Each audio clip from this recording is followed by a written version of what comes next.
ating Panginoong Hesukristo.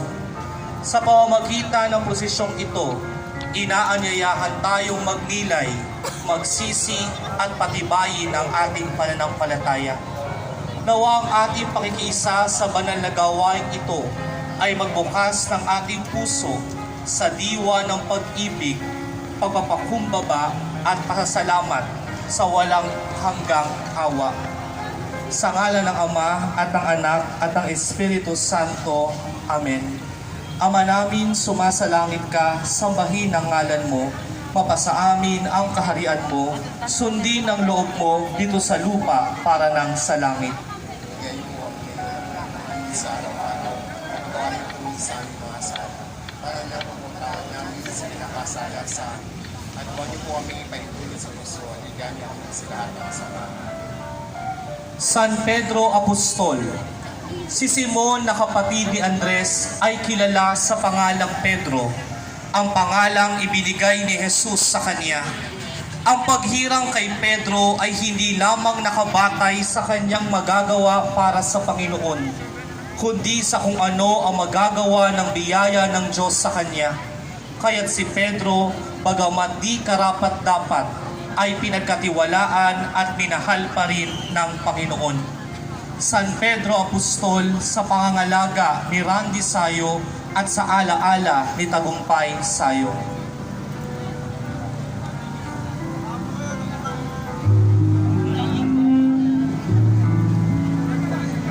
Si San Andres ay pinanganak sa Bethsaida, kapatid ni Simon Pedro, at unang tinawag ng Panginoon mula sa mga alagad ni Juan Bautista.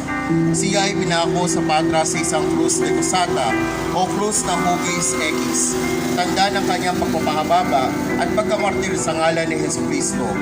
San Andres Apostol sa pangalaga ni Emir Mark Peñarredondo at pamilya.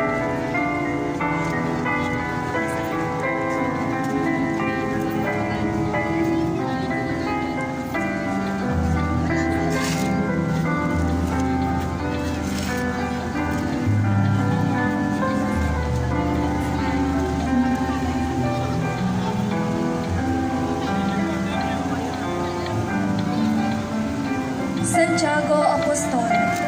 Si Santiago ay taga Galilea, kapatid ni Juan, ang ebangelista, at anak ni Zebedeo at Salome. Siya ay tinawag na Santiago ang nakatatanda o James the Great, sa pangalaga ni Father Bobby Mariano. Santiago Apostol sa pangalaga ni Father Bobby Mariano. San Felipe Apostol. Si San Felipe ang alagad o Felipe ng Bethsaida ay naging isa sa mga unang 12 alagad ni Jesus ayon sa bagong tipan ng Biblia. Sa huling hapunan nang hilingin ni Felipe kay Jesus na ipakita sa kanila ang Ama, tila baga nabigyan niya si Jesus ng pagkakataon na maituro sa mga alagad ang pagiging isa sa mga anak at ng anak. San Felipe Apostol sa pangangalaga ng pamilya Vicente.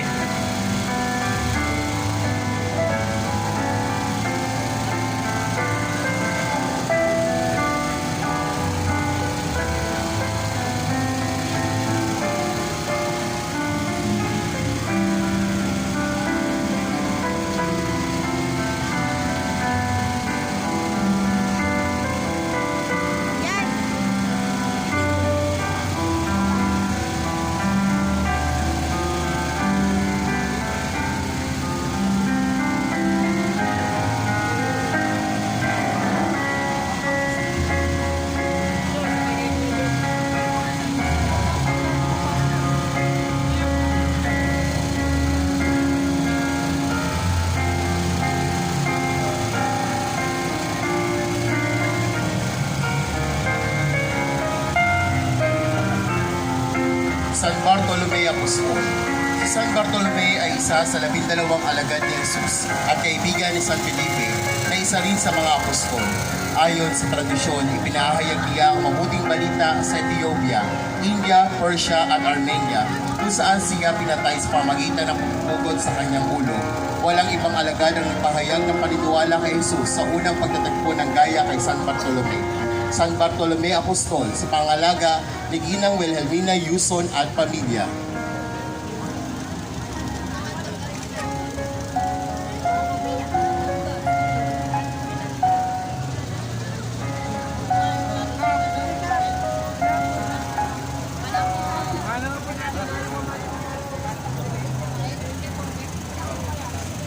Santo Tomas, kilala rin sa tawag na kambal sa Arameo, isa sa 12 apostoles ni Jesucristo.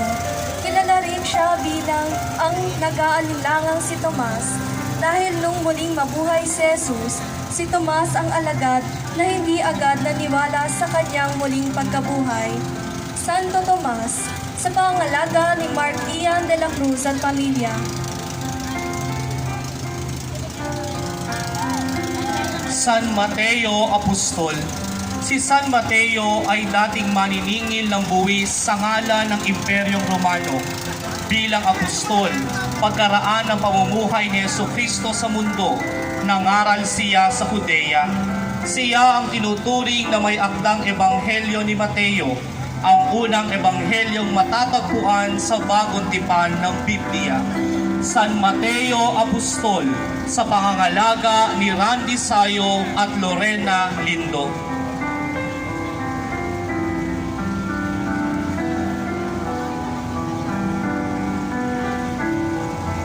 Apostol Santiago Menor, sa pangalaga ni Rolly Abendaño Serrano at pamilya. Dalawa ang Santiago sa mga piniling apostoles ni Jesus at upang malagyan ng pagkakilala, si Santiago ng anak ni Zebedeo ay kinilala bilang Santiago Mayor o nakatatanda, habang si Santiago ng anak ni Alfeo o Cleopas ay kinilala bilang Santiago Menor o nakababata.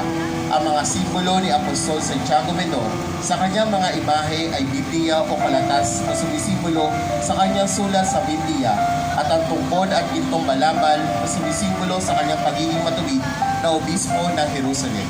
Apostol Santiago Menor, sa pangalaga ni Rolly Abendaño Serrano at pamilya.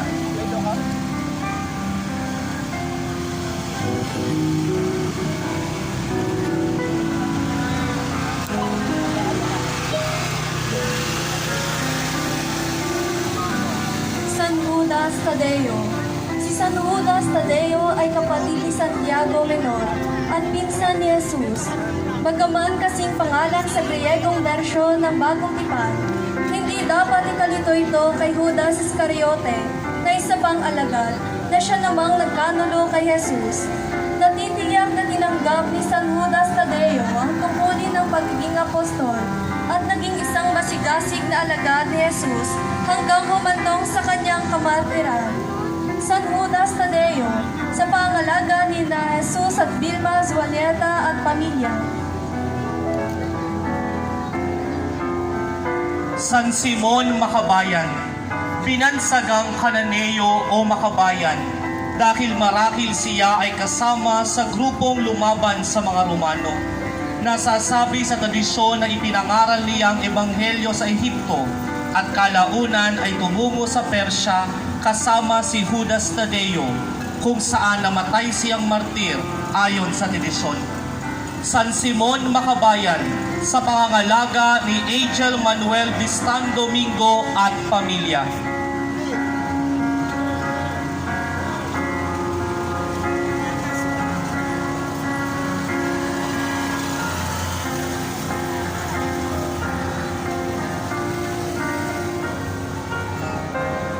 San Matias Apostol.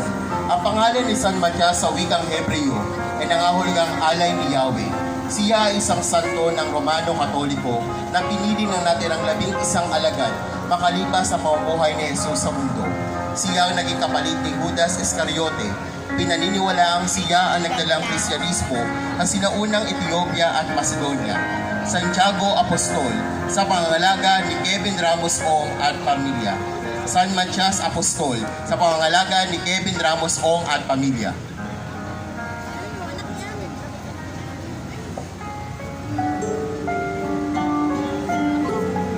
Pagbibinyag kay Jesus, alam ni San Juan Bautista na hindi na niya niya dapat binyagan si Jesus, kundi pagko siya ang dapat binyagan ng Panginoon.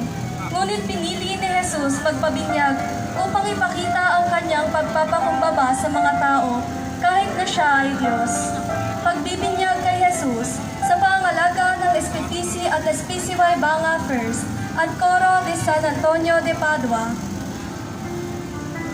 Ang pagpukso kay Jesus. Si Jesus ay naging tao upang iligtas tayo. At bilang tao, dapat ding maranasan ni Jesus ang matukso. Ang mga tukso natin ay nagmumula sa ating mga panloob na tunggalian o mula sa masamang espiritu o mula sa mundo. Ang pagtukso kay Jesus sa pangangalaga nila Jeffrey at Ana May Tugpalan at pamilya.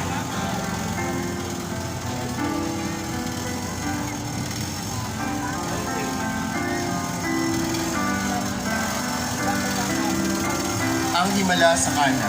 Ang mahal na Birheng Maria ang siyang naging dahilan upang ipamalas ni Jesus sa kauna-unahang pagkakataon ng kanyang kapangyarihang gumawa ng himala nang ang tubig ay ginawa niyang alak.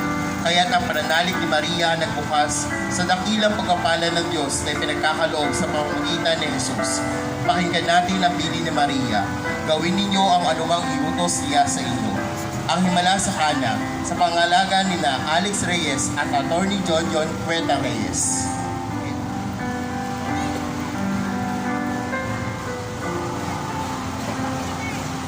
Ang lihim na pag-uusap ni Jesus at Nicodemo. Batid ng Panginoon ang pangangailangan ni Nicodemo ang kaligtasan. Kaya direktang sinabi niya ang tungkol sa kapanganakang muli.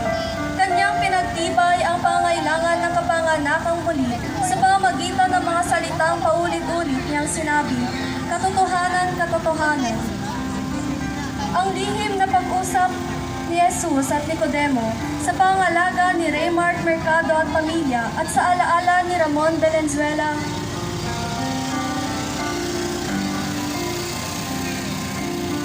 Si Jesus at ang babaeng Samaritana.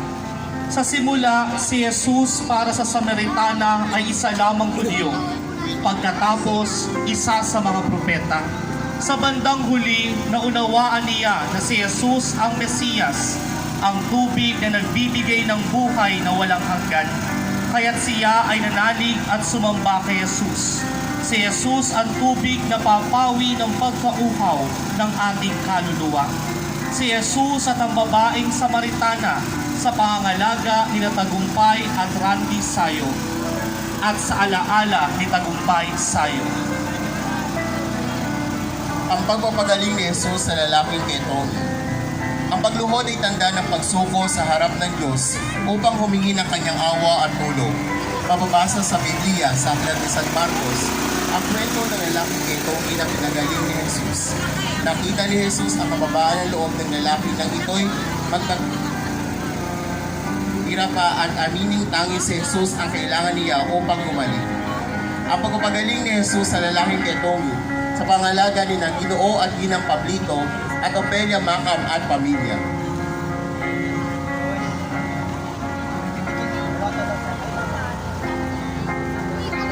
Ang pagtawag ni Jesus kay Mateo.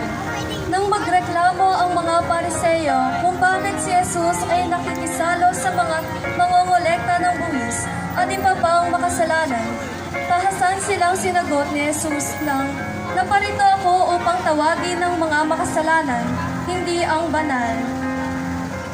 Ang pagtawag ni Jesus kay Mateo sa pangalaga ng pamilya Valenzuela at Tolentino sa pagtataguyod ng SPCY Banga First. Sermon sa Bundok sa pangangalaga ni Alex Reyes at Attorney John Ketwa Reyes. Sa pangangaral ni Jesus sa Bundok, pagpapahid ng pabango sa paa ni Jesus. Si Maria ng Betanya ay di nag-atubili na ibuhos ang mamahaling pabango sa paa ni Jesus. Pagpapahid ng pabango sa paa ni Jesus sa pangangalaga ni Alex Reyes at Attorney John Ketwa Reyes.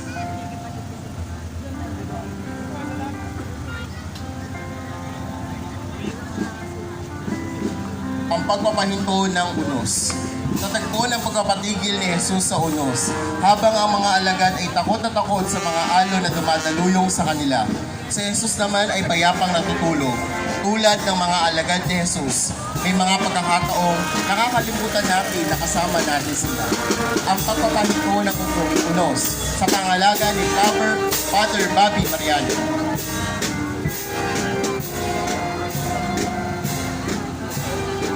Ang himalang pagpaparami ng tinapay at isda. Sa Ebanghelyo ayon kay San Lucas, tila nakatagpo ang mga tao ng di matatawarang himala sa pamagitan ng pagpaparami ni Jesus ng tinapay at isda.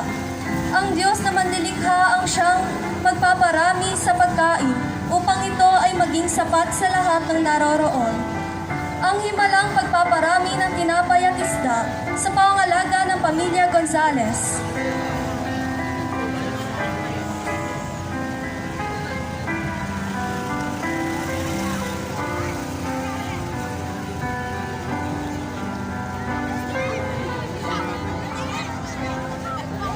Ang pagpapakain sa 5,000.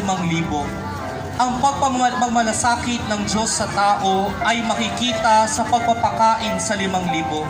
Sa kanyang mga mata, ang mga taong naroon ay nangangailangan ng pagkainat ng kanlungan na nagmumula sa kanya. Ang tugon ng Panginoon ay bigyan sila ng pagkain. Nawa, tayo man ay maging mapagmalasakit, mapagbigay, at sumasampalataya sa bunga ng kapangyarihan ng Diyos sa ating mga kapwa. Ang pagpapakain sa 5,000 sa pangangalaga ni Isidra Tamayo at pamilya.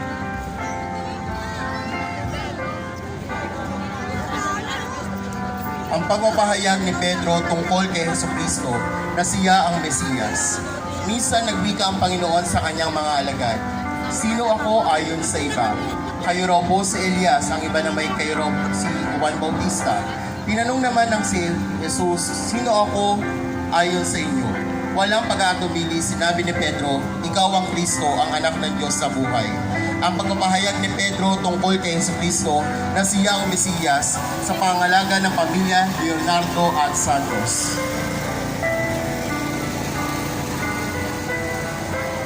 Ang pagbabagong anyo ni Jesus. Kanya ang mga dakilang tauhan ng lumang tipan na sina Moises at Elias patungkol sa mga huling sandali ng kanyang buhay. Pagdating sa Jerusalem, si Jesus ay dadakpin at papatayin. Ang pagbabagong anyo ni Jesus sa pangalaga ng estipisi ng Santo Niño at samahan ng kabataan.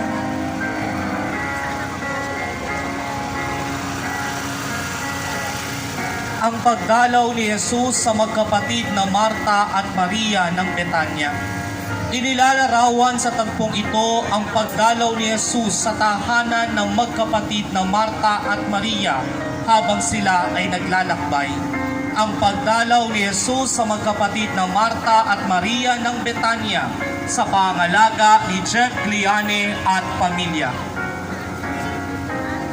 Pagpapala sa mga bata. Sinabi ni Jesus, "Hayaan ninyo lumapit sa akin ang mga bata, at huwag ninyo silang pagwawalan, sapagkat ang mga katulad nila ang mapapabilang sa kaharian ng Diyos." Pagpapala sa mga bata, sa pangangalaga ni Ferdinand Rebiche at pamilya.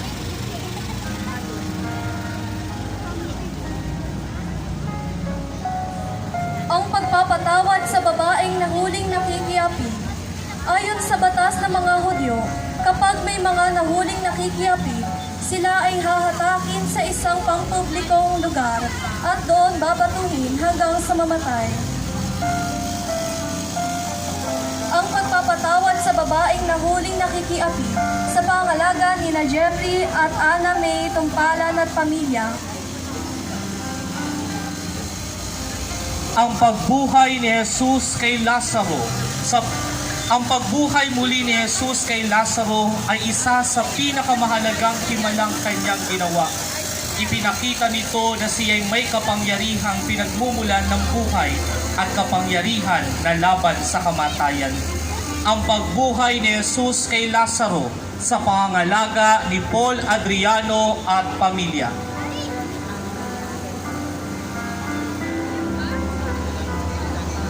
Ang pagbubuhos ng pabango ni Maria na Betanya sa paanan ni Jesus. Ibinuhos ni Maria ang mamamahaling pabango at pinunasan ng mga paa ni Jesus gamit ang kanyang buhok bilang tanda ng kanyang lubos sa paggalang at pagsamba. Ang pagbubuhos sa pabango ni Maria na Betanya sa paanan ni Jesus sa pangalaga ni Adrian Viernes Camua at pamilya.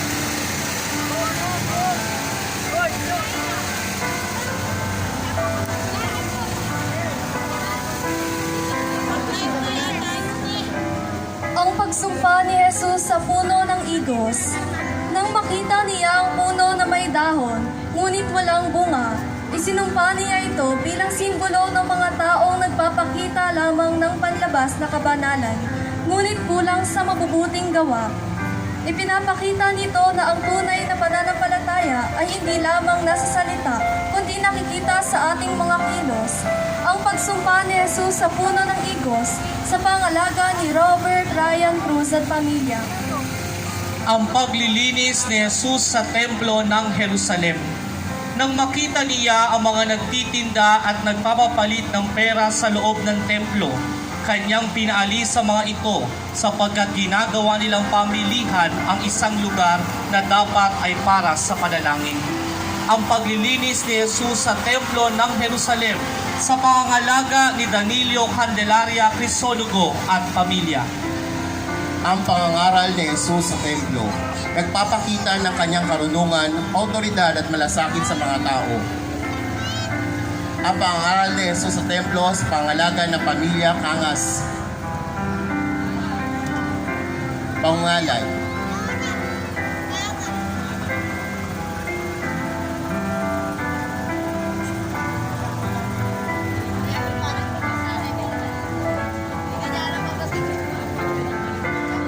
Ang hapunan ng mahal na ina at ni Jesucristo. Ayon sa tradisyon, matapos makapasok ni Jesus sa Jerusalem, ay sinasabing si Jesus ay nagpabalik-balik sa Betanya at Jerusalem. Sa pangalaga ni Randy Alejo at pamilya, at Errol Manalad at pamilya,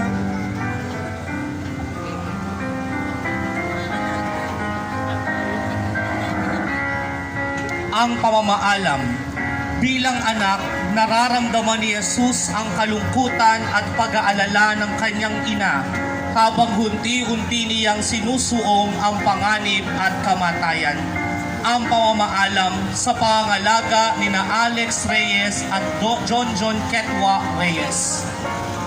Nuestro Señor de la Eucaristía, ang natatanging seremonya ng Kristiyanong pagsamba, tinatag sa pamamagitan ng ating Panginoong Jesucristo sa gabi ng pagbabayad sala ng kanyang kamatayan, sa pagiging isang reliyosong pakibahagi sa tinapay at alak. Nuestro Señor de la Eucaristía, sa pangalaga ni Ligin de la Cruz Marcelo at pamilya. ang huling hapunan. Sa huling gabing makakasama ni Jesus ang kanyang mga alagad, ipinagdiriwang ni Jesus ang hapunang Pampaskwa. Ang huling hapunan sa pangalaga ni Janet Madrigal at pamilya. Hoc facite in meam commemorationem. Gawin ninyo ito bilang pag-alaala sa akin. At gayon din naman, bago matapos ang hapunan, kinuha ni Jesus ang kalis, nagdasal at nagpasalamat sa Ama. Iniabot sa kanyang mga alagad at winika, narito ang aking dugo na ibubuhos para sa inyo at para sa lahat sa ipagpapatawad ng mga kasalanan. Hoc facite in meam commemorationem. Gawin ninyo ito bilang pag-alaala sa akin sa pangangalaga ni Pete Valencia at pamilya bilang paggunita sa alaala ni Reverendo Padre Rodrigo Samson. Paghuhugas ng paa ng apostol. Pinamala sa Ebanghelyo ni San Juan ang mahalagang wika, diwa ng banal na hapunan, ang paglilingkod ni Jesus sa kanyang mga alagad sa pamamagitan ng paghuhugas sa mga paa. Paghuhugas sa paa ng apostol sa pangalaga ni Ginoo at Antoni at Maritic Librero at pamilya.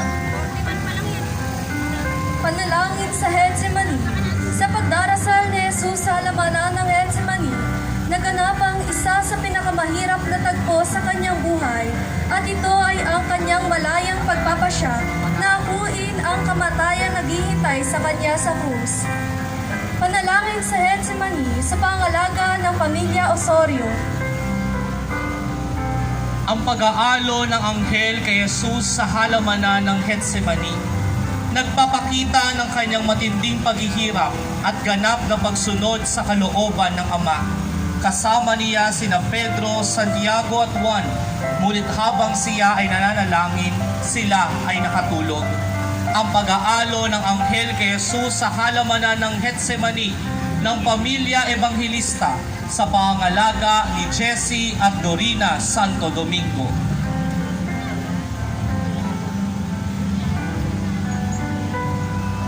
Ang panlulumo ni Jesus sa halamanan. Nang mapansin ni Jesus na natutulog ang kanyang mga alagad, lumayo siya mga ito upang ituloy ang kanyang pananalangin. Sa labis na hirap ng kanyang kalooban para sa sapiting kapalaran sa kamay ng mga masama, Jesus ay pinagpawisan ng dugo at ng lumo. Ang panlulumo ni Jesus sa halamanan sa pangalaga ni Kenneth Sanchez at pamilya Tagalag.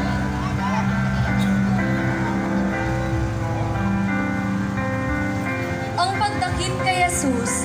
Matagal na panahon na nakasama ni Jesus si Judas Iscariote bilang kanyang alagad at hinirang din siyang tagapag-ingat ng salapi ng mga apostoles.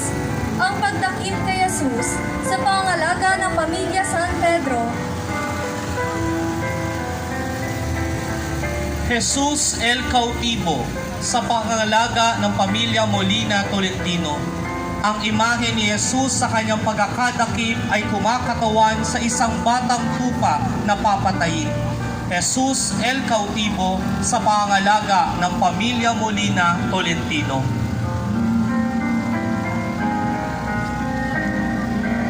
Ang pagharap ni Jesus kay Caiphas.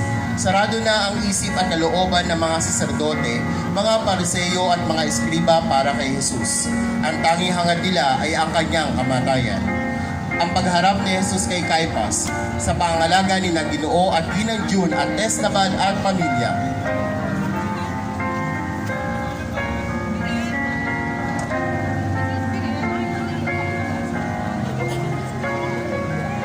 Ang pagharap ni Jesus kay Anas. Si Jesus ay hinarap sa punong saserdote na si Anas, hindi upang siya ay sambahin, kundi upang alipustahin at abahin. Ang pagharap ni Jesus kay Anas sa pangalaga ni Maria Luisa Reyes Lipana. Ang pagpapahula kay Jesus. Matapos kutsain ng mga punong saserdote at mga pari, si Jesus ay sinimulan na nilang pahirapan. Siya ay dinuraan at piniringan at pinagsusuntok.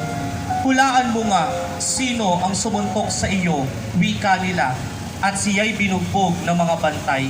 Ang pagpapahula kay Jesus sa pangangalaga ni Ann Christine Ramos at pamilya.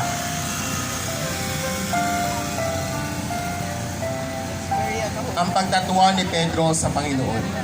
Si Pedro ang unang nagpahayag na si Jesus ang Kristo at nang ang buhay ni Jesus ay nasa panganib. Siya ay matapang na nagsalita, Panginoon, buhay ko may iaalay ko dahil sa inyo. Ang pagtatuwa ni Pedro sa Panginoon sa pangalaga ni Leovin Grace at Carol Joseph Gerundio.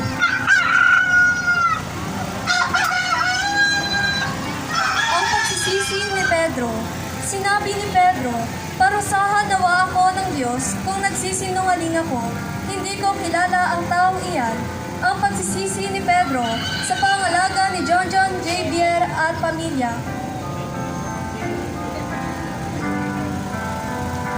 Ang pagharap ni Jesus kay Herodes. Hiniya ni Herodes si Jesus, ngunit sa pag-iwas sa anumang desisyong pampolitika na maaaring makasama sa kanya, ipinabalik niya ito kay Pilato at ito ang huling paglilitis kung saan ipinahagupit ni Pilato si Jesus. Ang pagharap ni Jesus kay Herodes sa pangangalaga ni Dennis at Risa Fabian at pamilya.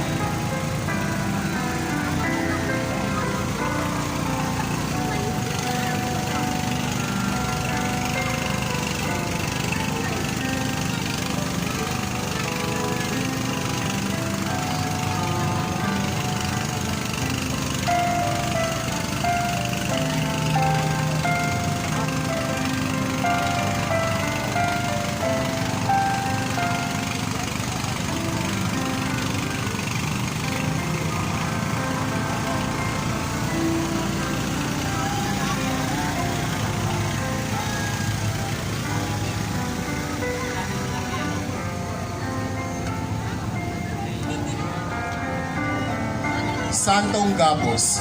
Si Jesus ay nagapos sa haliging bato. Ito ay upang patunayan na sa gitna ng hirap at pagsubok na ito, hindi siya nawala ng pag-asa sa lakas na ibibigay ng Ama para malagpasan ito. Madalas man tayo mawawala ng pag-asa sa tulong ng Diyos, kung ito'y ating hihingin, hindi tayo mabibigo. Santong Gapos sa pamalaga ng Pamilya Lipana.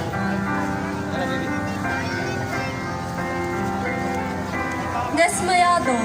Matapos tanggapin ni Jesus ang lahat ng pang-alipusta at mga paratang na walang katotohanan, tumatangis ang kanyang damdaming batbat ng pasakit. Desmayado sa pangalaga ng Pamilya Castro.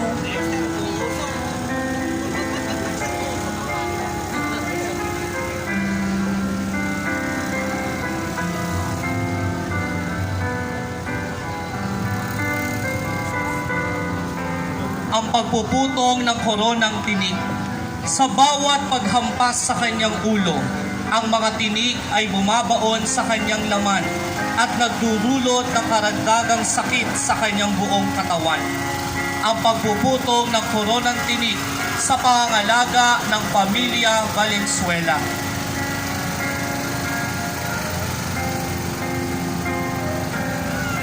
Ang pagbabalabal kay Jesus ng kapang purpura.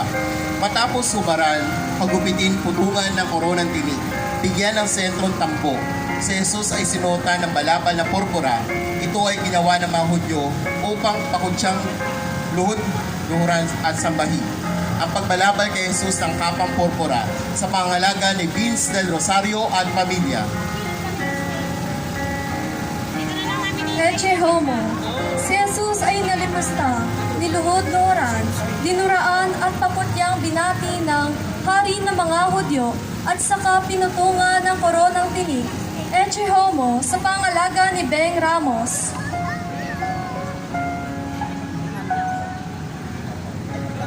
Senyor Sentansyado.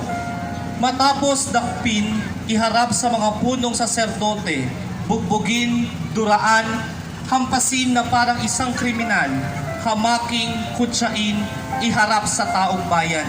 Si Jesus ay nahuturang mamatay sa krus. Senyor Sentensyado sa pangangalaga ni Lian Robert Malyari Abuela at pamilya. Ang pagtanggap ni Jesus sa krus. Ang hatol na kamatayan sa krus kay Jesus, hindi pa man binibigkas ni Pilato, ay matagal nang ipinataw ng kanyang mga kaaway. Ang pagtanggap ni Jesus sa krus sa pangalaga ni Maricar at Erwin Abiso Kawa at pamilya.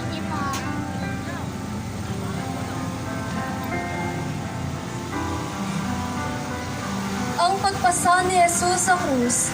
Gaya ni Jesus, may mga krus ding nakaatang sa ating balikat at maaaring ang mga ito'y lubhang mabigat para sa atin. Sa tuwing mararanasan natin ang bigat ng krus, ating alalahanin ang sinabi ni Jesus, "Kung ibig nino mang sumunod sa akin, limutin niya ang ukol sa kanyang sarili." Ang pagpasa ni Jesus sa krus sa pangalaga ng kapatirang Nazareno. Jesus Nazareno, matapos sa siya'y paratangan ng kasinungalingan, alipustahin, hampasin, putungan ng koronang tinig, ipagpalit sa isang pusakal, hatulan ng kamatayan at paspasanin ng krus. Siya ang binansagang Jesus Nazareno, hari ng mga Hudyo. Jesus Nazareno sa pangangalaga ng Pamilya Castro.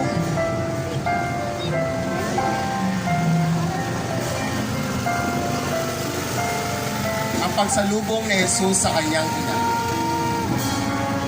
Masakit sa Birheng Maria na makita ang kanyang anak na nagdurusa, sugatan ng mukha, matampatang katawan, nangangatog ang kalamnan at umuukol sa sakit ng bawat hagupit habang wala siyang magawa upang ipagsanggalang ang kanyang anak sa tiyak na kamatayan, kundi ang lumuha, tumingin, sumunod at manalangin.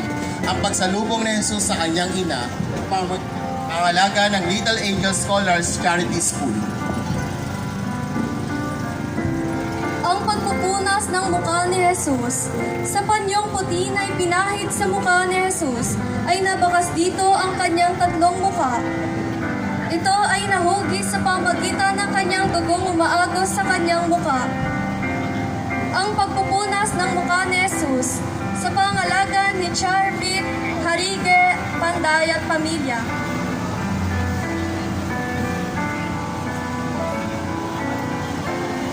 Ang ikalawang pagkadapa. Mahina na si Jesus magmula nung siya ay pinaghahampas at pinutungan ng koronang tinig. Ang kanyang dugo ay patuloy na pumapatak sa lupa.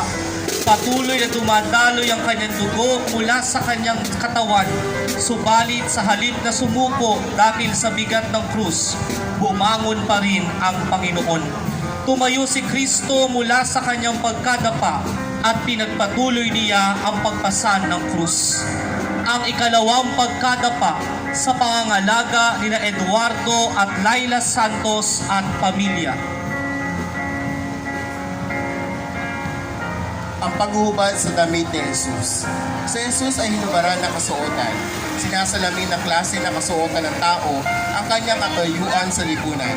Kaya naman, nang siya ay hinubaran, at tumbas na rin ito ang pag-aalis sa kanya na karapatan sa komunidad. Ang paghuhubad sa damit ni Jesus sa pangalaga ni Carol Bernabe at pamilya.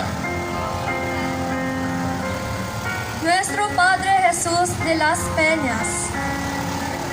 Ang hatol na kamatayan sa krus kay Jesus, hindi pa man binibigkas ni Pilato, ay matagal nang ipinataw ng kanyang mga kaaway. Bagamat masakit ang napakahirap, tinanggap ni Jesus ang kanyang kamatayan para sa ikaliligtas ng sambayanan. Nuestro Padre Jesus de las Penas, sa pangalaga ni Ginoo at Ginang Raymond at Michelle Tadaya at pamilya. Ang paghahabilin. Walang makapaghadlang sa mahal na Inang Maria sa pagsunod sa Panginoong Hesus. Kaya inihabili ni Jesus si Maria kay San Juan na kumakatawan sa ating lahat upang maging ina at huwaran nating lahat. Ang paghahabilin sa pangangalaga ni na Maylin Fabian at pamilya.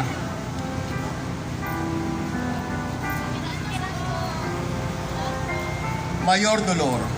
Si Maria bilang isang inang nahahapis na nasasaksihan ng unti-unting pagkamatay ng kanyang anak, hindi matatawaran ng sakit sa puso na nadama ni Maria sa katuparan ng luha ng propeta Simeon na ang puso mo ay para na ring tinurukan ng balaraw, habang si Jesus na kanyang anak ay nakabitin sa kahoy ng katustaan.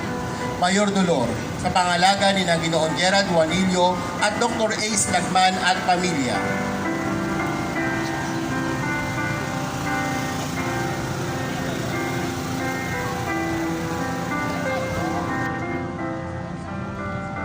Ang pagpapatawad sa nagsisising magnanakaw.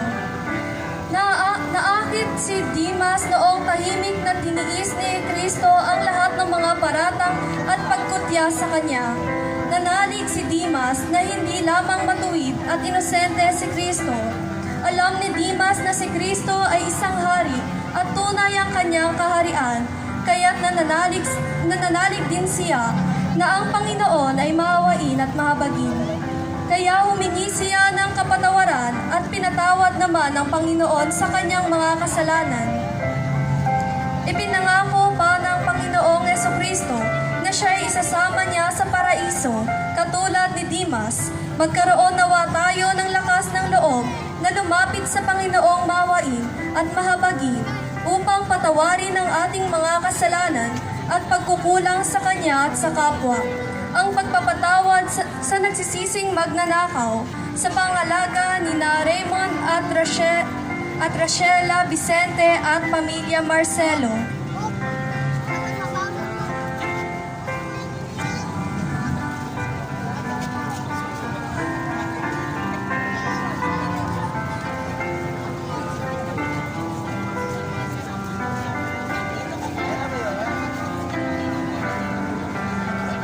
Nuestra Señora de la Esperanza Macarena.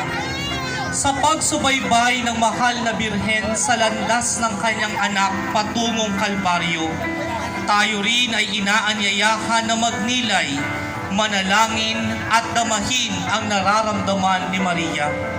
Siya ang gabay natin sa daan ng krus sapagkat natanim sa isip ni Maria ang lahat ng ito at kanyang pinagbulay-bulay. Kahit mahirap sa puso ng isang ina ang paghihirap na dinaranas ng kanyang anak, hindi nawala ang pananampalataya at pag-asa ni Maria sa plano ng Diyos. Nuestra Señora de la Esperanza Macarena, sa pangangalaga ni Jeltan at pamilya.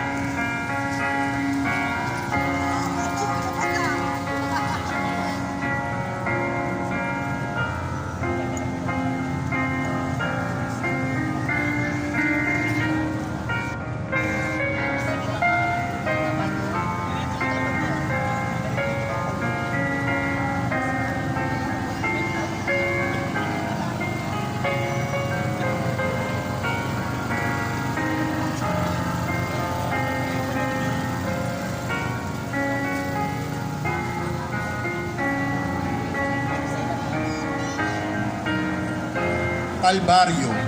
Bago tuluyang malagutan ng hininga si Jesus, siya'y nagwika, naganap na. Natupadan niya ang kalooban ng kanyang ama, ang kanyang pag-aalay ng buhay para sa kaligtasan ng sangkatauhan. Ito ay nagpapahayag din ng kasukdulan ng kanyang pagmamahal at pagkakaloob ng sarili para sa kapakanan ng tao. Pagkatapos ito, inilukayok niya ang kanyang ulo. Payapang ipinikit ang mata at siya'y namatay.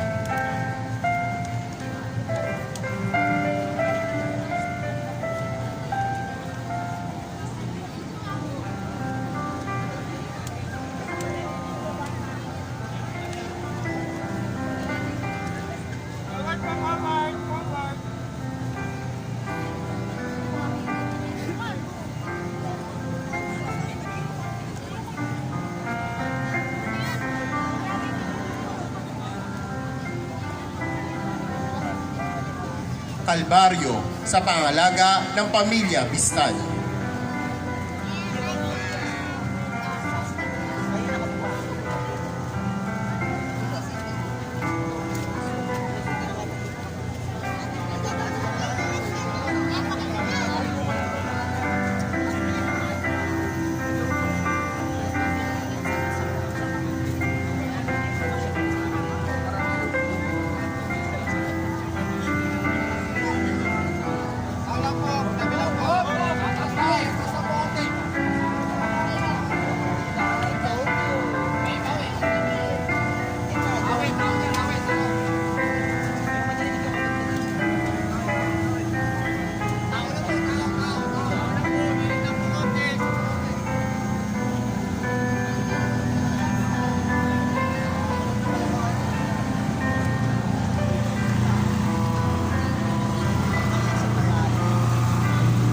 Pagsibat ni Longino.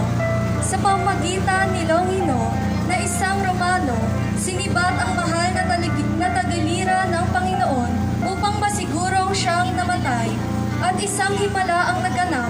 Bumulwak dito ang tubig at dugo ng Panginoon, ang tubig ng buhay at dugo ng kaligtasan na siyang tumagas sa tagiliran niya ay ang kahuli-hulihang patak na inihandog niya sa atin upang tayo ay mailigtas.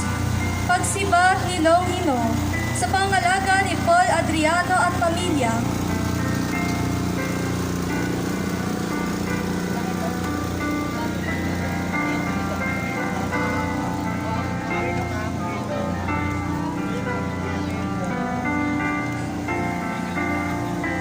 La Pieta, ang buhay na iniluwal ng isang ina, ngayon ay isang malamig na bangkay. Walang magawa ang kanyang ina kundi ang lumuha at yakapin siya sa kandungan nito. Sa kanyang pagdadalamhati, ang hirap niyang naranasan ay pakikiisa rin sa mga gawaing pagliligtas ni Jesus sa krus. Ialay natin ang ating mga dalamhati sa mapagkalingang kandungan ng Ina sa Langit. La Pieta, sa pangangalaga ng pamilya Castro.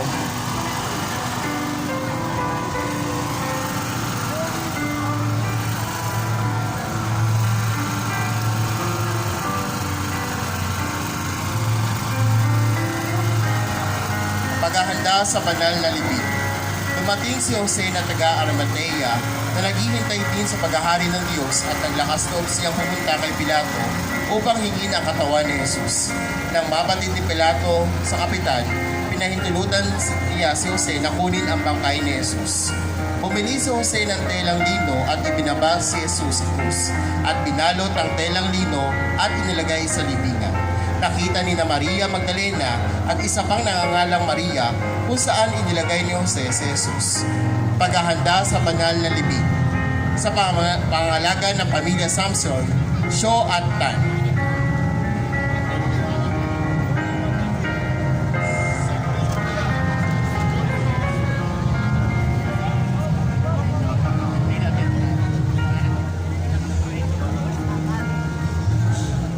Santo Sepulcro, ang kamatayan ni Jesus ay nagpahayag ng kadakilaan ng pag-ibig ng Diyos.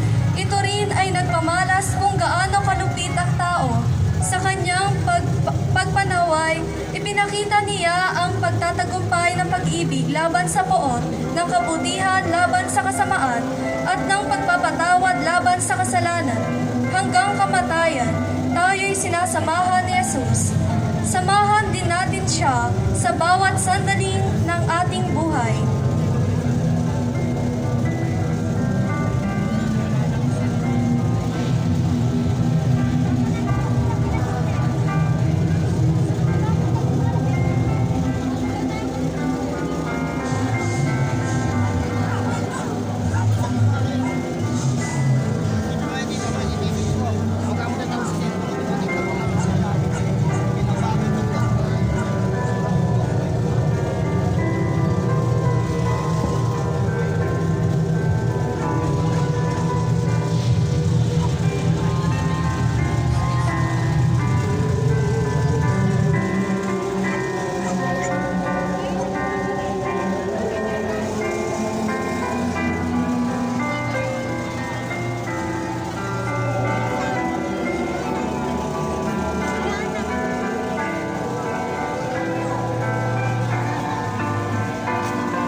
Santo Entierro, sa pangalaga ni Jaime San Diego.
Santo Entierro sa pangangalaga ni Jaime San Diego.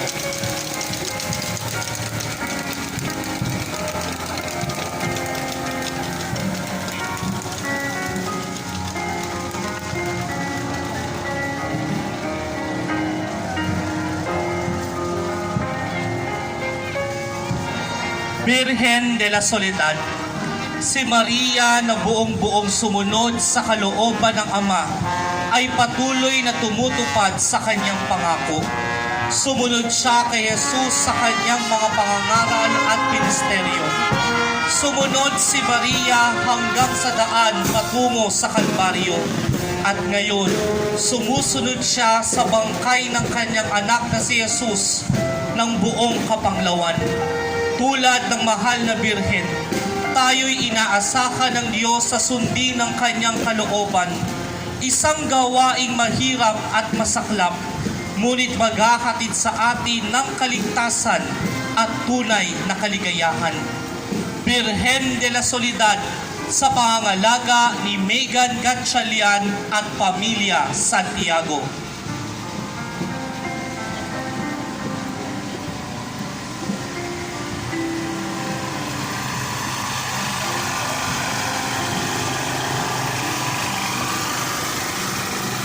San Longino. Si San Longino ay ang kawal na sumibat sa taliran ni Kristo. Siya ang matibay na saksi sa mga kanila-kilala sa pangyayari nang namatay si Kristo sa Kalbaryo noong Biyernes na hapon at siya ang nagsabi, tunay ngang matuwid ang taong ito. San Longino, sa pangalaga ng Pamilya Valenzuela Tolentino.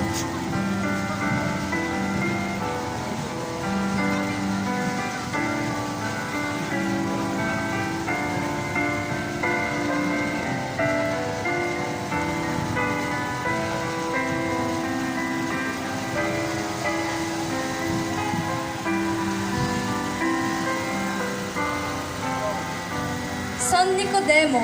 Si Nicodemo ay isang kagawad ng Sanhedrin na naging lihim na alagad ni Jesus. Noong araw na nailibing ang bangkay ng Panginoon, hindi siya nagatubili na sumama sa paglilinis sa bangkay ni Jesus. San Nicodemo, sa pangalaga ni na Crisanto at Elena Behok at Pamilya.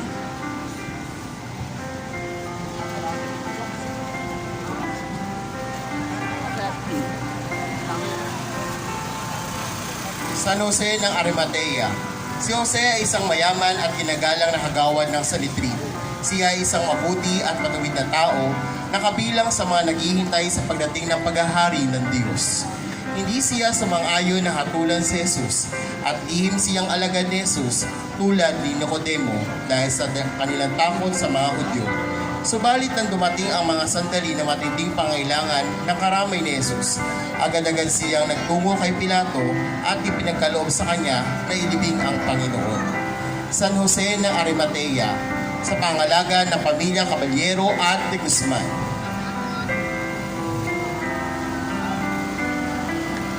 Santa Veronica. Ayon sa tradisyon, si Veronica ay isa sa mga kababaihan ng Jerusalem na sumunod kay Jesus patungong Kalbaryo. Siya ay nagliang lumapit kay Jesus upang punasan ng puting panyo ang kanyang sugatang mukha. Santa Veronica, sa pangalaga ni Lina Villalon at Pamilya.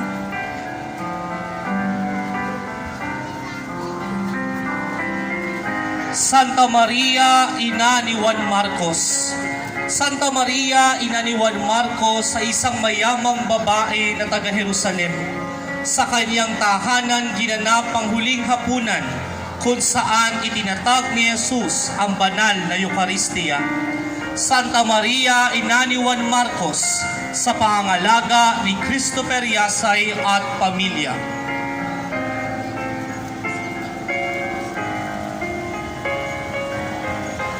Santa Juana ng Cusa. Si Santa Juana ay isa sa mga babaeng nabanggit sa Biblia na tagapagtaguyod ng samahang Pinoo ni Jesus. Asawa ni Cusa na katiwala ni Herodes. masabing may maalwang buhay si Juana at maaaring isa sa mga malimit magbigay sa mga alagad. Santa Juana ng Pusa, sa pangalaga ni Angelo at Ana Monica Villafuerte at pamilya. San Lazaro de Betania. Si San Lazaro ay kapatid ni Marta at Maria na taga Betania at sila ay mga kaibigan ni Jesus. Si Lazaro ay namatay at 4 na araw nang nakalibing nang si Jesus ay dumating.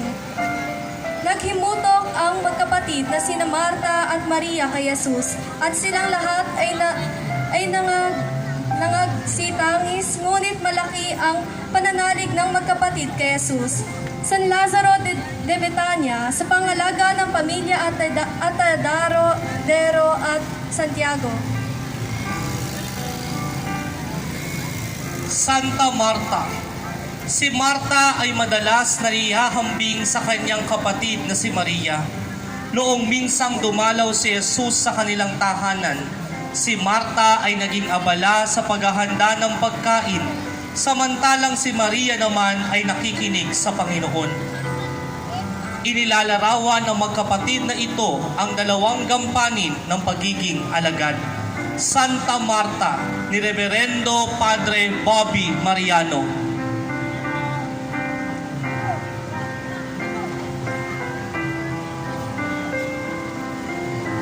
Santa Maria Cleope. Si Maria ay asawa ni Cleopas. Ayon sa tradisyon, siya ay kapatid ng mahal na Birheng Maria. Isa siya sa mga kababaihang sumusunod sa aral ng Panginoong Hesus. Siya rin ay isa sa mga tagapagtangkilik at tagastustos sa pangailangan ni Hesus at ng kanyang mga alagad habang sila ay nangangaral. Santa Maria Cleope, sa pangangalaga ni Reldival Cruz at pamilya. Santa Maria Salome. Si Maria Salome ay isa sa mga kababaihan ng Jerusalem na nakasaksi sa paghihirap, kamatayan sa krus at muling pagkabuhay ni Jesus. Sa Ebanghelyo ni San Marcos, ang pangalan niya ay nabanggit sa mga kababaihang tumatangis habang si Jesus ay nagpapasa ng krus. Santa Maria Salome, sa pangalaga ng pamilya San Luis Castro. Santa Maria Jacobe. Si Maria Jacobe ay kasama rin sa mga kababaihan sa Jerusalem na sumunod kay Jesus habang siya ay nagpapasan ng krus. Santa Maria Jacobe bilang paggunita sa alaala ni Ginoong Oscar Hernandez. Santa Maria Magdalena. Si Maria Magdalena ang kauna-unahang nakaalam ng muling pagkabuhay ni Jesus. Siya naghatid na masayang balitang ito sa mga apostoles at ibang tagasunod ni Jesus na kasalukuyang nalulumbay at nagdadalamhati. Santa Maria Magdalena, sa pangalaga ng pamilya Castro.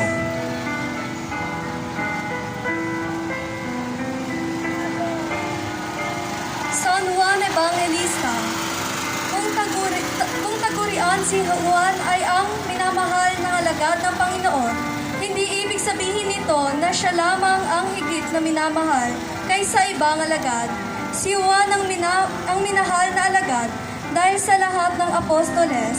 Siya ang nagpakita ng lubos na pagmamahal kay Jesus. San Juan Evangelista, sa pangalaga ng pamilya Ramos.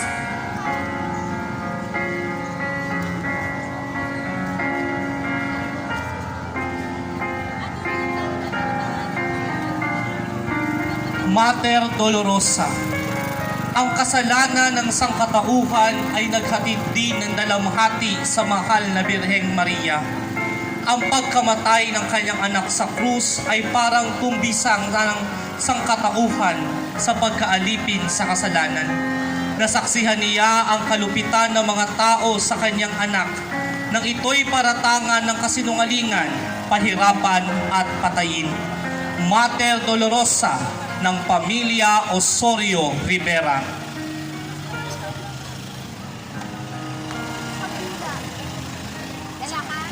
Sa ngalan ng Ama at ng Anak at ng Espiritu Santo. Amen.